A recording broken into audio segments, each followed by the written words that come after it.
예, 안녕하십니까. 여러분들의 백만장자입니다. 사랑합니다. 여러분. 썬데이입니다. 내일도 쉬는 날입니다. 자, 오늘 여러분들에게 좀 지금까지와는 조금 색다른 소식, 색다른 정보를 좀 전달을 해 드리도록 하겠습니다. 예. 일본에 이제 일본에 이제 샤프에 근무했었던 분인데, 샤프 출신 연구원인데, 이제 삼성에 근무를 이제 해서, 삼성과 일본의 차이점, 기업의 샤프와 삼성의 차이점에 대해서 이야기한 분이에요. 얼마 전에 이제 삼성에서 근무하신 분이 삼성전자의 좀 아쉬운 부분에 대해서 이야기를 했는데, 자, 이분이 어떻게 이야기를 하는지, 이분은 일본 매체 니케이죠. 예, 니혼 게이자이, 예, 니케이 신문에서 기고를 했어요.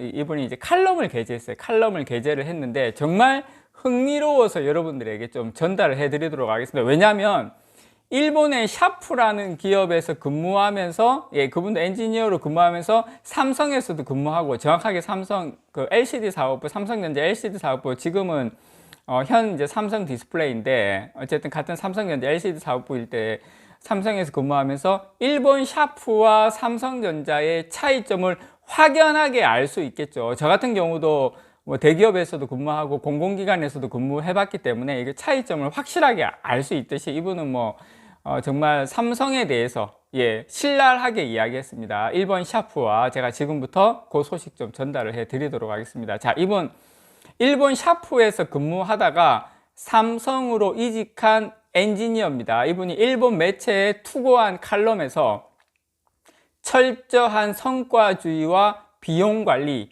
보안의식을 인상적인 부분으로 꼽았습니다. 삼성전자에서 근무하면서. 이 과정에서 본인은 샤프에서 근무할 때 샤프의 패널이 세계 최고라는 어떤 과거 직장 상사의 발언을 두고 뭐라고 이야기했냐면, 삼성에서 딱 근무해 보니까 샤프가 세계 최고라는 과거 직장 상사의 말은 완전한 망상이었다, 이렇게 표현을 했습니다. 이게 어디에 실렸냐면, 지금 나가시는 이 니케이 신문에 이게 여러분 칼럼에 게재가 된 내용이에요. 이게 아이고 백만장자님, 이거 예전 거 아니에요. 보시면 6월 2일자 니케이 신문에 실린 내용입니다, 여러분.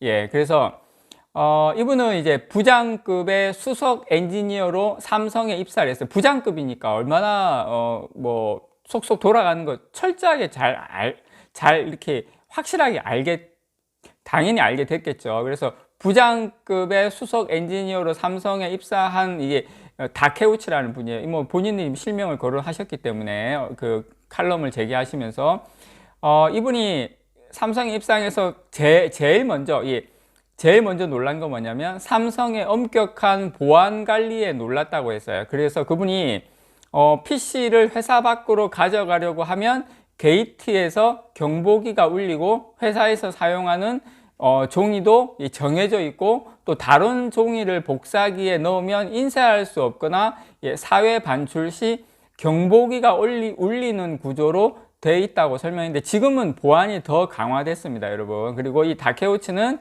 예, 스마트폰 역시 전용 앱을 설치해서 이 카메라를 작동하지 않아야 한다는 점과, 예, 그리고 보안 담당 직원이 상시적으로 회사를 살피면서 서류를 방치한 직원에게 경고를 한다는 점도 이분 입장에서는 상당히 인상적이었던 것 같아요. 그래서 이분은, 다케우치는 서류를 책상에 쌓아둔 채로 귀가하는 그 전의 회사 샤프와는 큰 차이가 있었다고 평가를 했습니다. 그래서 이 다케우치는 비용 관리 부분도 삼성전자가 엄청난 경쟁력을 가졌던 요인으로 평가를 했는데요. 그분께서 이제 평광판이나 회로, 이런 재료 등 이 공급업체에서 조달받는 가격인 삼성이나 샤프가 그렇게 큰 차이가 없었대요. 왜냐하면 본인이 다 알고 있으니까. 근데 이 인건비라든지 설비, 이런 고정 비용은 샤프가 2배 가까이 높았다고 이야기를 합니다. 그동안 삼성은, 예, 샤프의 한 6R에서 8R 정도, 한 60%에서 한 80% 정도의 원가로 이 패널을 만들고 있었던 것이라고 이야기를 했고요. 그러면서 당시 샤프의 간부가 샤프의 패널은 세계 제일의 경쟁력을 가지고 있다라고 항상 이야기를 했지만 그것은 완전히 망상이었다, 그렇게 이야기를 했습니다. 그래서 샤프 패널의 생산 비용이 높아서 수익이 지금까지 나오지 않았던 것이라고 말을 했고요. 자, 샤프가 삼성전자에 그렇게까지 어떤 경쟁력에서 떨어졌던 이유는 바로 여기에 있었다, 그렇게 이야기를 했습니다. 자, 그리고 또 한 번 이 다케우치가 놀랐던 건 뭐냐면, 삼성이 데이터에 기반의 경쟁사의 동향과 실력을 파악하고 있다는 점도 샤프와 삼성의 차이점으로 꼽았어요. 자, 삼성은 데이터에 기반해서 경쟁사의 동향과 실력을 계속 파악하고 있었어요. 다케우치는 샤프의 간부는 당시 근거도 없이 그냥 샤프의 패널이 세계 최고다, 제일일 거다, 근거가 어떤 데이터 이런 거 없이 이야기를 했는데, 삼성 같은 경우에는 주변 업체의 리서치도 확실히 하고 있었다. 그러니까 삼성은 벤치마크 해야 할 어떤 라이벌 기업을 리스트업도 하고, 또 당시 리스트업 하면서 랭킹도 순위를 매겼는데, 예, 그 벤치마크를 해야 할 기업 리스트에, 예, 자기도 놀란 게 뭐냐면 샤프가 빠져있다. 샤프뿐만 아니라 일본 기업의 이름은 없었다고 이야기를 했습니다, 칼럼에. 그만큼 일본의 기업들이 삼성전자 입장에서 이제 벤치마크 할 이유가 없다, 그런 거를 이야기를 하고 있는 거죠. 그래서 이 다케우치는 기술 부문에서는 1990년대부터 삼성이 샤프와의 기술 라이센스를 통해서 경쟁력을 확보해 왔으며, 현재는 중국의 인재 빼가기 등으로 한국도 지금 어려움을 겪고 있다, 이렇게 전했어요. 그래서 그분 또 LG 디스플레이에서 중국으로 많은 인재가 지금 넘어가고 있다는 인상이고, 또 중국의 최대 패널 업체인 BOE, 여기도 LG 출신 인력이 많이 지금 나가고 있다. 물론 삼성 인력도 많이 나가고 있다. 이 부분에 대해서는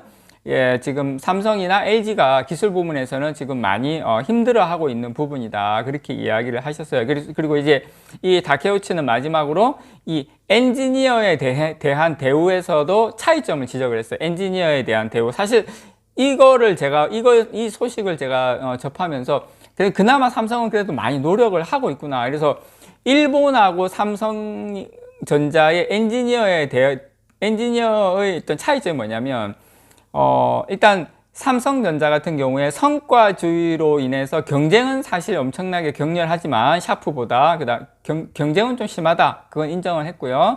대신에 임원이 되면 세계가 완전 바뀐다. 차도 받고 연수입도 최소한 3억에서 4억 정도는 되고, 그 다음에 아주 톱 클래스가 되면 거의 엄청난 수익이 오는 거죠, 그 다음부터는. 다만 이제 성과가 없으면 내일부터 나오지 않아도 된다라는 통보를 받는다.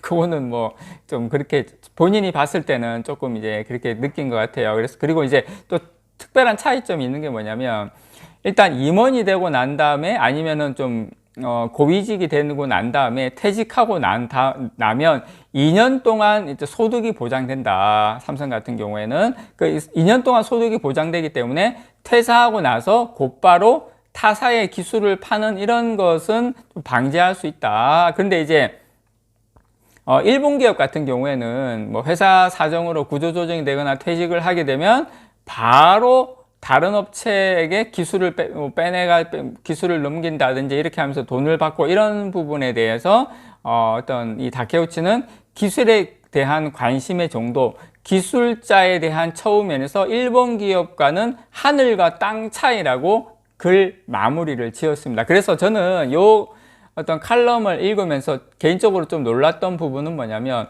일본에서 우리가 바라보는 삼성전자와 일본에서 근무하다가 삼성전자에서 근무했었던 분이 느끼는 삼성전자, 물론 이 외에도 내용이 또 잔잔하게 많이 있지만, 이제 큰 틀을 말씀을 드리면, 그래도 삼성전자가 전 세계 최고는 아니지만, 주가도 그렇고 모든 게 최고도 아니지만 삼성전자만한 회사도 없다라는 거 여러분들에게 다시 한번 말씀을 드립니다. 이상 여러분들의 백만장자였습니다. 사랑합니다, 여러분.